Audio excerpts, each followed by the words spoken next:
बड़ी खबर मध्य प्रदेश से आपको बता दें, जहां पे कटनी में आज भाजपा प्रदेश कार्य समिति की अहम बैठक होने जा रही है। सुबह 10 बजे से लेकर शाम 5 बजे तक ये बैठक चलेगी और कुल 5 सत्रों में ये बैठक होने वाली है। बैठक में शामिल होने के लिए राष्ट्रीय सह संगठन महामंत्री शिव प्रकाश, राष्ट्रीय महामंत्री, प्रदेश प्रभारी, भाजपा प्रदेश अध्यक्ष और मुख्यमंत्री शिवराज सिंह चौहान, इसके अलावा केंद्रीय मंत्री नरेंद्र सिंह तोमर और ज्योतिरादित्य सिंधिया भी शामिल होंगे। आपको ये भी बता दें कि बैठक में पार्टी के कार्यक्रमों और अभियानों को लेकर यहां पे समीक्षा भी की जाएगी। अभी तक संपन्न हुए कार्यक्रम है, इन कार्यक्रमों की समीक्षा, जो कार्यक्रम चल रहे हैं इन जारी कार्यक्रमों की समीक्षा, पिछले कार्यक्रम जो हो गए हैं उसके व्रत और आगामी कार्यक्रमों की पूरी कार्य योजना, उसमें बातचीत होने वाली है। और इसी खबर पर ज्यादा जानकारी के लिए हमारे संवाददाता विकास हमारे साथ जुड़ रहे हैं, उनका रुख कर लेते हैं। विकास, काफी अहम बैठक यहाँ पे होने जा रही है कटनी में और 5 सत्रों में होने वाली है। कौन कौन से ये सत्र होंगे और किन किन मुद्दों पर चर्चा की जाएगी? जी, मैं आपको बता दूं, जो कि कटनी में जो कार्य समिति की जो बैठक है वो पहली बार कटनी जिले में हुई है और कटनी जिले के लोगों के लिए ये गौरव की बात है कि इतनी बड़ी बैठक, जो कि बीजेपी की जो इतनी बड़ी बैठक है यहाँ पर हो रही है। और इस बैठक में 2023 का जो टारगेट है वो भी यहाँ पे तय होगा और क्या रणनीति होगी आने वाले चुनाव में, जो भी तय की जाएगी। यहाँ पे जो कि 5 सत्रों में ये बैठक होगी और इन 5 सत्रों में ही पूरे कार्य, जो भी पूरे मध्य प्रदेश में रणनीति है, चुनाव की जो तैयारियां हैं और अन्य जो चीजें हैं पार्टी से रिलेटेड, वो भी बात की जाएगी। हमारे साथ एक नेता भी हैं यहाँ पर, जो कि वरिष्ठ नेता हैं बीजेपी के, उनके द्वारा हम उनसे भी बात करने की कोशिश करेंगे। हमारे साथ मौजूद है हिंदुजा जी हैं, आइए हम उनसे बात करते हैं। हिंदुजा जी, जिस तरीके से यहाँ 5 सत्र होने वाले हैं, इन 5 सत्रों में क्या क्या होंगे और किस तरीके की बैठक होगी? भाई साहब, यहाँ 219 प्रतिनिधि पूरे मध्य प्रदेश से आ रहे हैं। एक छोटा सा जिला कटनी, जिसको इतना बड़ा गौरव प्रदेश भाजपा ने दिया है, हम धन्यवाद ज्ञापित करते हैं माननीय बीडी भाई साहब का, जो हमारे स्थानीय सांसद भी है। ये कटनी सज धज के तैयार है उन 219 प्रतिनिधियों का स्वागत करने के लिए। हम गौरवान्वित महसूस कर रहे हैं। हमारे जिलाध्यक्ष जी दीपक टंडन सोनी जी, पूर्व मंत्री संजय सत्यन पाठक जी, पूर्व जिलाध्यक्ष राम रतन पायल जी दिन रात पूरी लगन के साथ लगे हुए हैं उन प्रतिनिधियों का स्वागत करने के लिए।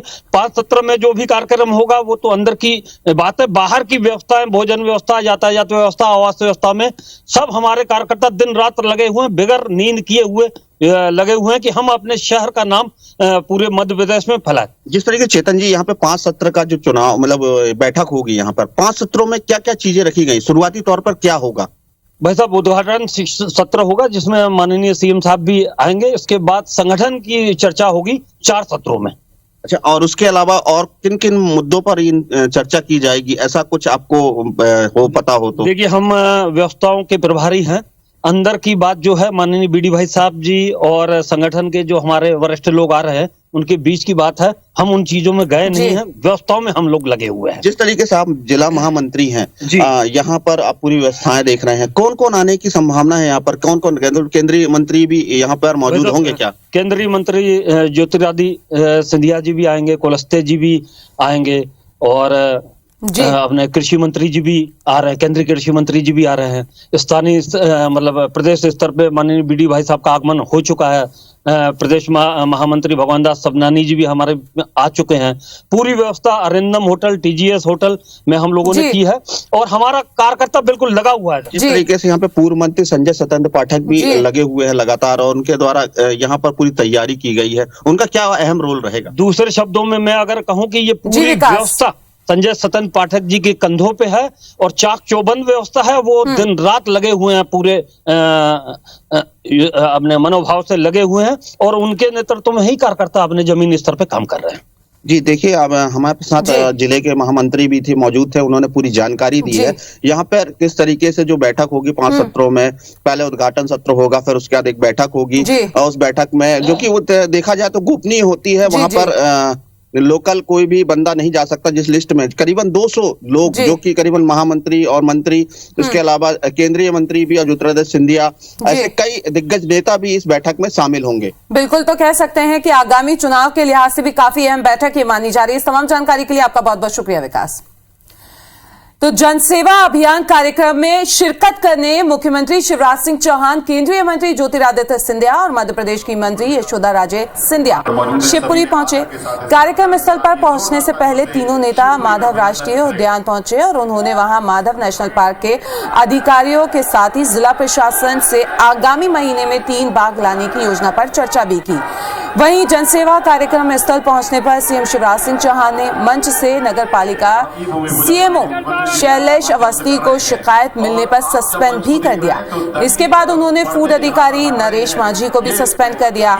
सीएम शिवराज ने यहां करीब 135 करोड़ रुपए की लागत के विकास कार्यों का लोकार्पण और भूमि पूजन किया। सीएम शिवराज सिंह चौहान ने कहा कि हम सभी की ड्यूटी है कि जनता की सेवा करें। अच्छे अधिकारियों और कर्मचारियों को मैंने सराहा है, लेकिन गड़बड़ी बर्दाश्त नहीं है। के साथ स्थान ग्रहण किया। आइए जोरदार तालियों से। शिवपुरी में जो कुछ गड़बड़े हुई है, काम ठीक नहीं हुए, जानकारी मुझे जनता से मिली है और जिस शिवपुरी के सीएमओ को मैं सस्पेंड करता हूं। पन्ना से बड़ी खबर, जहां पे पूर्व मंत्री राजा पटेरिया की जमानत याचिका को खारिज कर दिया गया है।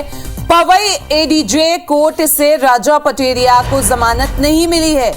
एडीजे के बाहर होने के वजह से जमानत नहीं मिल पाई है। पटेरिया ने पीएम को लेकर दिया था आपत्तिजनक भाषण, बयान दिया था उन्होंने आपत्तिजनक पीएम को लेकर और उस पर गिरफ्तारी हुई। लेकिन अब इस पे अपडेट आपको बता दें कि जमानत याचिका को खारिज कर दिया गया। मुश्किलें बढ़ गई हैं यहाँ पे राजा पटेरिया की, जमानत नहीं मिली है। एडीजे के कोर्ट के बाहर होने की वजह से जमानत नहीं मिली है।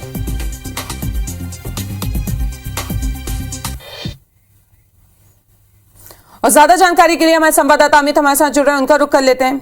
अमित, यहाँ पे राजा पटेरिया की जो मुश्किलें हैं वो तो कम होने का नाम ही नहीं ले रही हैं यहाँ पे। बिल्कुल जाहिर सी बात है कि जिस तरह से 13 तारीख को राजा पटेरिया को हटाए स्थित उनके फार्म हाउस से गिरफ्तार किया गया था, उसके बाद पवई के जेएमएफसी की अदालत में पेश किया गया। वहां पर उनकी जमानत अर्जी खारिज कर दी गई और कल शाम जब एडीजे सत्र न्यायाधीश की अदालत में इस जमानत अर्जी को लगाया गया तो वहां से भी उनको उस क्षेत्राधिकार न होने के चलते खारिज कर दी गई है। अब सीधी सी बात है कि राजा पटेरिया अब हाई कोर्ट की शरण लेंगे, हाई कोर्ट में जमानत की अर्जी लगा दे। आपको बता दें कि सबसे बड़ी बात यह है, जो विधि के सलाहकार है वो बताते हैं कि राजा पटेरिया के में जो 2 धाराएं अलग से बढ़ाई गई थी, धारा 115 और धारा 117, उसी के तहत राजा पटेरिया को जमानत नहीं मिल पा रही है, क्योंकि ये वह धारा है जो किसी प्रतिष्ठित व्यक्ति के लिए जान से मारने के लिए दुष्प्रेरित करने के लिए है, जो एक विशिष्ट पद पे बना हुआ है। उसके अगेंस्ट में अगर ये षड्यंत्र रचा जाता है तो ये धाराएं लगाई जाती है। तो सीधी सी बात है कि राजा पटेरिया की पवई की व्यवहार न्यायाधीश और अपर सत्र न्यायाधीश की अदालत ने जमानत याचिका खारिज कर दी गई है। अब उन्हें हाई कोर्ट की शरण लेनी पड़ेगी। जिस तरह से विधि के जानकार ये भी बता रहे हैं कि शायद हाई कोर्ट में प्रथम बेंच में इनको राहत भी नहीं मिल सकती है, वहां से भी शायद इनकी जमानत याचिका खारिज होगी, लेकिन ये तो आने वाला समय बताएगा। लेकिन वहां पर ये विधि के सलाहकार बता रहे हैं कि जब स्पेशल बेंच लगेगी तब कहीं जाकर इनको जमानत मिलेगी। तो सीधी सी बात है कि राजा पटेरिया को अभी करीब 15 दिन और पवई की जेल में रहना पड़ सकता है। बिल्कुल, तो कह सकते हैं कि अभी राहत मिलती हुई यहाँ पे राजा पटेरिया को दिखाई नहीं दे रही। इस तमाम जानकारी के लिए आपका बहुत बहुत शुक्रिया।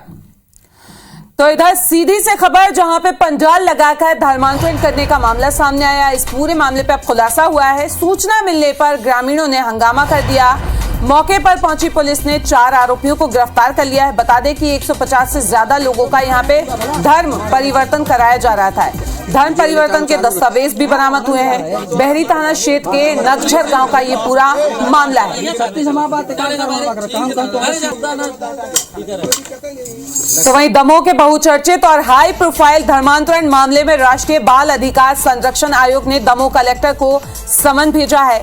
दरअसल इस मामले में आयोग ने दमोह कलेक्टर को नोटिस भेजा था, जिसका जवाब भी कलेक्टर ने आयोग को दे दिया। लेकिन इस जवाब से बाल आयोग संतुष्ट नहीं हुआ, लिहाजा कलेक्टर को धर्मांतरण मामले में की गई कार्रवाई से जुड़े सभी दस्तावेजों के साथ 26 दिसंबर को निजी तौर पर हाजिर होने के अब निर्देश दिए गए हैं।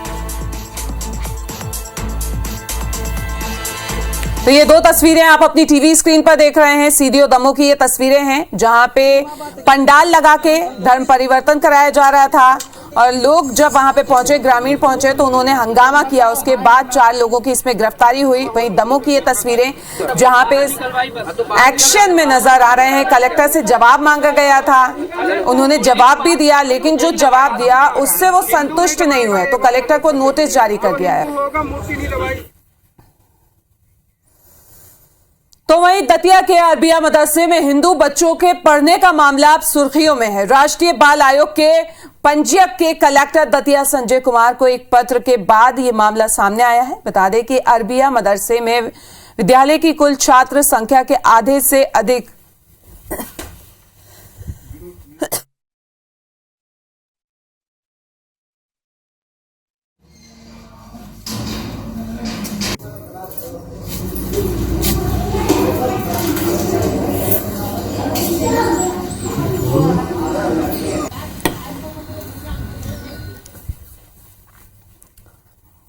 तो इधर श्योपुर में कथावाचक पर युवती से रेप का मामला सामने आया है। बताया जा रहा है कि पड़ोस में रहने वाली युवती के कथावाचक नटवर गौतम शास्त्री से चोरी छुपे अश्लील फोटो खींच लिए। इसके बाद युवती को ब्लैकमेल किया गया और कभी युवती के घर तो कभी अपने घर बुलाकर रेप भी किया।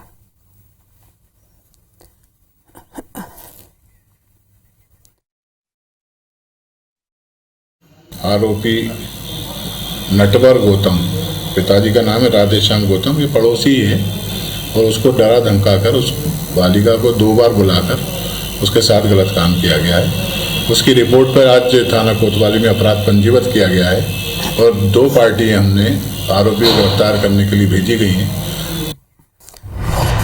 खरगोन से बड़ी खबर, जहां नर्मदा नदी में डूबे खिलाड़ी की तलाश हुई है। घटना के चौथे दिन भी तलाश की जा रही है खिलाड़ी की। आज स्पेशल स्कूबा डाइविंग की टीम सर्चिंग के लिए उतरेंगी और ऑक्सीजन सिलेंडर से लैस टीम यहां पे तलाश करेगी। नर्मदा नदी में डूबे कैनो सलालम खिलाड़ी कनिष्क को खोजने की तैयारी यहां पे की जा रही है और आज स्पेशल टीम उतरेगी ऑक्सीजन सिलेंडर के साथ।